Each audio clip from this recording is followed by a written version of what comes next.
Imagine ಮಾಡಿ, ನೀವು ಮತ್ತು ನಿಮ್ಮ ಫ್ರೆಂಡ್ ಇಬ್ಬರು ಕೂಡ ಒಂದು ವರ್ಲ್ಡ್ ಚೇಂಜಿಂಗ್ ಪ್ರಾಡಕ್ಟ್ನ ಬಿಲ್ಡ್ ಮಾಡಿದ್ದೀರಾ. ಬಟ್ ಯಾರಿಗೂ ಅದ್ರ ವ್ಯಾಲ್ಯೂನೇ ಗೊತ್ತಾಗ್ತಾ ಇಲ್ಲ.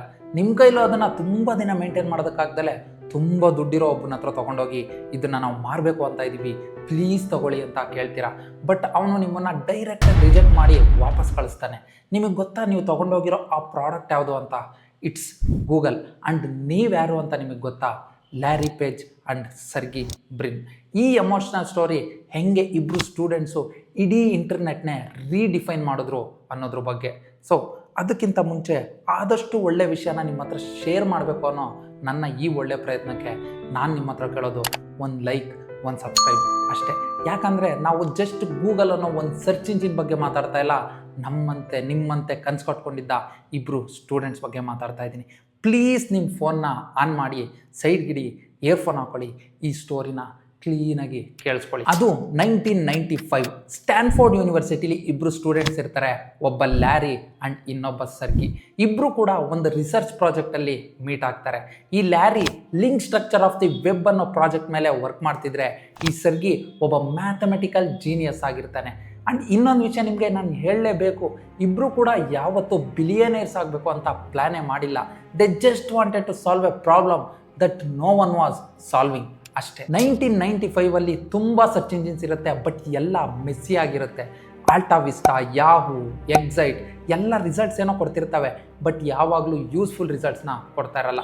ಆವಾಗಲೇ ಈ ಲ್ಯಾರಿ ಮತ್ತು ಸರ್ಗಿ ಒಂದು ಪ್ಲ್ಯಾನ್ ಮಾಡಿ ಈ ಪೇಜ್ ರ್ಯಾಂಕ್ ಅನ್ನೋ ಆಲ್ಗೋರಿದಮ್ನ ಇಟ್ಕೊಂಡು ಗೂಗಲ್ಗೆ ಫೌಂಡೇಶನ್ ಆಗ್ತಾರೆ. ಅವ್ರಿಗಿದ್ದಿದ್ದು ಇನ್ನೂ ಒಂದು ಚಾಲೆಂಜ್ ಏನಂತ ಅಂದರೆ, ಅವ್ರು ಅವಾಗ ಇನ್ನೂ PhD ಸ್ಟೂಡೆಂಟ್ಸ್, ಅವ್ರ ಹತ್ರ ₹1 ದುಡ್ಡಿಲ್ಲ ಆ್ಯಂಡ್ ಒಂದು ಆಫೀಸು ಇಲ್ಲ.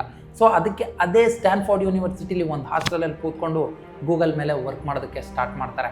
ಆವಾಗ ಅವ್ರ ಹತ್ರ ಇದ್ದಿದ್ದು ಒಂದು ಡೆಸ್ಕ್ಟಾಪ್ ಆ್ಯಂಡ್ ಸ್ವಲ್ಪ ನೂಡಲ್ ಪ್ಯಾಕೆಟ್ಸ್ ಅಷ್ಟೇ. ರಾತ್ರಿ ಎಲ್ಲ ಕೋಡ್ ಮಾಡ್ತಾರೆ, ಬೆಳಿಗ್ಗೆ ಎದ್ದು ಟೆಸ್ಟ್ ಮಾಡ್ತಾರೆ. ಈ ಸರ್ಗಿ ಒಂದು ಇಂಟರ್ವ್ಯೂವಲ್ಲಿ ಅದನ್ನು ಕೂಡ ಹೇಳ್ತಾರೆ, ನಾವು ಗೂಗಲ್ನ ಡೆವಲಪ್ ಮಾಡಬೇಕಾದ್ರೆ ನಮಗೆ ಕೂತ್ಕೊಳ್ಳೋದಕ್ಕೆ ಒಂದೇ ಒಂದು ಚೇರು ಇರಲಿಲ್ಲ, ನಾವು ನೆಲದ ಮೇಲೆ ಕೂತ್ಕೊಂಡು ಇಡೀ ಗೂಗಲ್ನ ಬಿಲ್ಡ್ ಮಾಡಿದ್ವಿ ಅಂತ. That's the power of pure obsession ಅಂತ ನಾನು ಹೇಳ್ತೀನಿ. ಬೇರೆ ಸರ್ಚ್ ಇಂಜಿನ್ಸ್ ಎಲ್ಲ ಆ್ಯಡ್ಸ್ ಮತ್ತು ಟ್ರಾಫಿಕ್ ಮೇಲೆ ಫೋಕಸ್ ಮಾಡ್ತಿದ್ರೆ, ಗೂಗಲ್ ಮಾತ್ರ ಯೂಸರ್ಸ್ ಟ್ರಸ್ಟ್ ಮೇಲೆ ಫೋಕಸ್ ಮಾಡ್ತಾರೆ. ಕಡಿಮೆ ಕ್ಲಿಕ್ಸಲ್ಲಿ ಬೆಸ್ಟ್ ರಿಸಲ್ಟ್ಸ್ ಕೊಡಬೇಕು ಅನ್ನೋದು ಇವ್ರ ಗೋಲ್ ಆಗಿರುತ್ತೆ. ಅದಕ್ಕೋಸ್ಕರ ಅವ್ರಿಗೆ ಬೇಕಾಗಿದ್ದು ಜಸ್ಟ್ ಒಂದು ವೈಟ್ ಹೋಮ್ ಪೇಜ್ ಅಷ್ಟೇ. ಒಂದು ಪಾಪಪ್ಸ್ ಇಲ್ಲ, ಒಂದು ಬ್ಯಾನರ್ ಇಲ್ಲ, ಜಸ್ಟ್ ಒಂದು ಸರ್ಚ್ ಬಾಕ್ಸ್, ಒಂದು ಲೋಗೋ ಅಷ್ಟೇ. ಈ ಸಿಂಪ್ಲಿಸಿಟಿನೇ ಒಂದಿನ ಅವ್ರಿಗೆ ಬ್ರ್ಯಾಂಡಿಂಗ್ ಸೂಪರ್ ಪವರ್ ಆಗುತ್ತೆ. ಆ್ಯಂಡ್ ಇನ್ನೂ ಒಂದು ವಿಷಯ ಇಲ್ಲಿ ನಾನು ಹೇಳೋದಕ್ಕೆ ಇಷ್ಟಪಡ್ತೀನಿ, clarity is always equal to trust. And Google nailed it ಅಂತ ಅಂದ್ಕೊಳ್ಳಿ. ಬಟ್ ಎಲ್ಲ ಇಷ್ಟೇ ಸ್ಮೂತಾಗಿರೋದಿಲ್ಲ. ಗೂಗಲ್ನೇನೋ ಲಾಂಚ್ ಮಾಡ್ತಾರೆ, ಅದು ಅವ್ರ ಫ್ರೆಂಡ್ ಗ್ಯಾರೇಜಲ್ಲಿ ಕೂತ್ಕೊಂಡು. ಬಟ್ ಗೂಗಲ್ನ ಲಾಂಚ್ ಮಾಡೋ ಅಷ್ಟರಲ್ಲಿ ಕಂಪ್ಲೀಟ್ ಟಯರ್ಡ್ ಆಗಿಬಿಟ್ಟಿರ್ತಾರೆ ಆ್ಯಂಡ್ ಎನರ್ಜಿ ಫುಲ್ಲು ಡ್ರೈನ್ ಆಗಿಬಿಟ್ಟಿರುತ್ತೆ. ಆ್ಯಂಡ್ ಇನ್ನೂ ಒಂದು ವಿಷಯ ಏನು ಅಂತ ಅಂದರೆ, ಅವ್ರಿಗೆ ಬಿಸ್ನೆಸ್ ಅಂದ್ರೆ ಏನು ಅನ್ನೋದೇ ಗೊತ್ತಿರಲ್ಲ. ಆ್ಯಂಡ್ ಅವ್ರಿಗೆ ಗೂಗಲ್ಗೆ ಒಂದು ಬಿಸ್ನೆಸ್ ಮಾಡೆಲ್ ಕೂಡ ಇರೋದಿಲ್ಲ. ಸೊ ನೆಕ್ಸ್ಟ್ ಏನು ಮಾಡಬೇಕು ಅಂತ ಗೊತ್ತಾಗ್ದಲೇ, ಆ ಕಾಲದಲ್ಲಿ ತುಂಬ ದೊಡ್ಡ ಸರ್ಚ್ ಇಂಜಿನ್ ಆಗಿದ್ದ exite.com ಹತ್ರ ಅದನ್ನು ತೊಗೊಂಡೋಗಿ ಇದನ್ನು $1 ಮಿಲಿಯನ್ ಮಾರಬೇಕು ಅಂತ ಇದ್ದೀವಿ, ತೊಗೊಳ್ಳಿ ಅಂತ ಕೇಳ್ತಾರೆ. ಬಟ್ ಆ exite.com ಇವ್ರನ್ನ ರೆಫ್ಯೂಸ್ ಮಾಡ್ತಾರೆ. ಆ್ಯಂಡ್ ಈ ಸರ್ಚ್ ಎಲ್ಲ ಇಂಪಾರ್ಟೆಂಟ್ ಅಲ್ಲ, ನೀವು ಹೋಗಿ ಅಂತ ಹೇಳಿ ಕಳಿಸ್ಬಿಡ್ತಾರೆ. ಬಟ್ ಗೆಸ್ ವಾಟ್, ಅದೇ ಗೂಗಲ್ ಇವತ್ತು 1 ಅವರ್ಗೆ $1 ಮಿಲಿಯನ್ ಅರ್ನ್ ಮಾಡುತ್ತೆ. ಇಲ್ಲಿಂದ ನನಗೆ ಅರ್ಥ ಆಗಿದ್ದೇನಂತ ಅಂದರೆ, sometimes rejection is also biggest blessing ಅನ್ನೋದು ನನಗನ್ನಿಸ್ತು. ನಿಮ್ಗೇನು ಅನಿಸುತ್ತೆ ಕಮೆಂಟ್ ಮಾಡಿ. 2000ನೇ ಇಸ್ವಿ ಬರೋ ಅಷ್ಟರಲ್ಲಿ ಗೂಗಲ್ಲು 500 ಮಿಲಿಯನ್ಗಿನ ಜಾಸ್ತಿ ಪೇಜಸ್ನ ಇಂಡೆಕ್ಸ್ ಮಾಡುತ್ತೆ. ಆವಾಗಲೇ ಈ ಆ್ಯಡ್ವರ್ಡ್ಸ್ನ ಇಂಟ್ರೊಡ್ಯೂಸ್ ಮಾಡ್ತಾರೆ. ಈ ಆ್ಯಡ್ವರ್ಡ್ಸ್ ಅಂದರೆ ಏನು ಅಂತ ನೀವು ಕೇಳಿದ್ರೆ, ಇವತ್ತಿನ ಗೂಗಲ್ ಆ್ಯಡ್ಸ್ನ ಫಸ್ಟ್ ವರ್ಷನ್ ಅಂತ ನೀವು ಅನ್ಕೊಬೋದು. ಈ ಸ್ಟ್ರಾಟಜಿ ಇಡೀ ಆನ್ಲೈನ್ ಅಡ್ವರ್ಟೈಸಿಂಗ್ನೇ ಕಂಪ್ಲೀಟಾಗಿ ಚೇಂಜ್ ಮಾಡುತ್ತೆ. ಈ ಗೂಗಲ್ ಏನು ಮಾಡುತ್ತೆ ಅಂತ ಅಂದರೆ, ಯಾವುದೋ ಸಂಬಂಧ ಇಲ್ಲದೆ ಇರೋ ಆ್ಯಡ್ಸ್ನ ತೋರಿಸೋದ್ರ ಬದಲು ನೀವೇನು ಸರ್ಚ್ ಮಾಡ್ತೀರಾ ಅದ್ರ ಬಗ್ಗೆನೇ ಆ್ಯಡ್ಸ್ನ ತೋರಿಸೋಣ ಅನ್ನೋ ಒಂದು ಹೊಸ ಫೀಚರ್ನ ತರುತ್ತೆ. And that was $1 billion move ಅಂತ ಅನ್ಕೊಬೋದು. ಅದು ಸಖತ್ ರಿಲೆವೆಂಟ್ ಆಗಿರುತ್ತೆ, ಕಂಟೆಕ್ಸ್ಚುಯಲ್ ಆಗಿರುತ್ತೆ ಆ್ಯಂಡ್ ಎಥಿಕಲ್ ಕೂಡ ಇರುತ್ತೆ. ಅದಾದಮೇಲೆ ಜಿಮೇಲು, ಮ್ಯಾಪ್ಸು, ಯೂಟ್ಯೂಬು, ಕ್ರೋಮು, ಆ್ಯಂಡ್ರಾಯ್ಡು ಎಲ್ಲ ಬರುತ್ತೆ.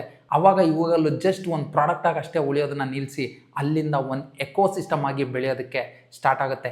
ಎಲ್ಲ ಆಗಿದ್ದು ಈ ಇಬ್ಬರು students access to information should be free and honest ಅಂತ ಅಂದ್ಕೊಂಡಿದ್ರಿಂದ ಮಾತ್ರ. ಇವತ್ತು Google is the most powerful company in the history. But ಇದೆಲ್ಲಿಂದ ಸ್ಟಾರ್ಟ್ ಆಯಿತು ಅನ್ನೋದನ್ನು ಮಾತ್ರ ನೀವು ಮರೆಯೋ ಹಂಗೆ ಇಲ್ಲ. ಒಂದು ಹಳೆ ರೂಮು, ಇಬ್ಬರು ಕ್ರೇಜಿ ಫ್ರೆಂಡ್ಸು ಆ್ಯಂಡ್ ಖಾಲಿ ಜೇಬು.